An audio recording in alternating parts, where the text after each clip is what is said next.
शिरोळ तालुक्यातील दत्तवाड गावची कन्या आणि हातकणंगले तालुक्यातील तारदाळ गावची सून प्रियांका निलेश खोत यांनी दुःख बाजूला सारून सैन्यात लेफ्टनंट पद मिळवलं आहे। चेन्नई येथे प्रशिक्षण पूर्ण झाल्यावर त्यांची नियुक्ती झाली आहे। त्यांचे पती निलेश खोत यांचे निधन झालं होतं आणि त्यांच्या स्मरणार्थ प्रियांका सैन्यात भरती झाल्या। गावी परतल्यावर ग्रामस्थांनी त्यांचं जोरदार स्वागत केलं। प्रियांकाने या यशाचं श्रेय कुटुंबाला दिलं आहे। प्रियांका या स्वर्गीय नाईक निलेश खोत यांच्या पत्नी आहेत। निलेश खोत भारतीय सैन्यात सिग्नल्स कॉर्प्समध्ये कार्यरत होते। 2022 साली अचानक आलेल्या हृदयविकाराच्या झटक्यामुळे त्यांचं अकाली निधन झालं होतं। तर त्यांच्या फक्त 1.5 महिना आधी निलेश यांनी वडिलांना गमावलं होतं। अल्पावधीत घडलेल्या दुहेरी अपघातामुळे खोत कुटुंबावर दुःखाचा डोंगर कोसळला होता। आता या संकटामुळे खचून न जाता प्रियांका यांनी पतीच्या स्मृती जपण्यासाठी सैन्यात दाखल होण्याचा निर्णय घेतला होता। आता जिद्दीने प्रयत्न करून त्यांनी आपलं ध्येय साध्य केलं आहे।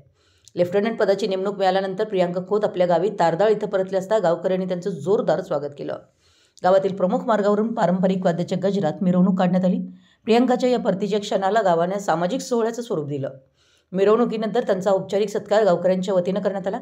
गावची सून अशा पद्धतीनं सैन्यात अधिकारी झाली याचा अभिमान गावकऱ्यांच्या चेहऱ्यावर झळकत होता। तारदाळचं नाव देशपातळीवर पोहोचलं हा आमच्यासाठी गौरवाचा क्षण आहे, अशा भावना ग्रामस्थांनी व्यक्त केल्या। गावकऱ्यांनी सत्कार केल्यानंतर आपलं मत मांडताना प्रियांका यांनी सांगितलं की हा क्षण माझ्यासाठी आणि कुटुंबासाठी अत्यंत खास आहे।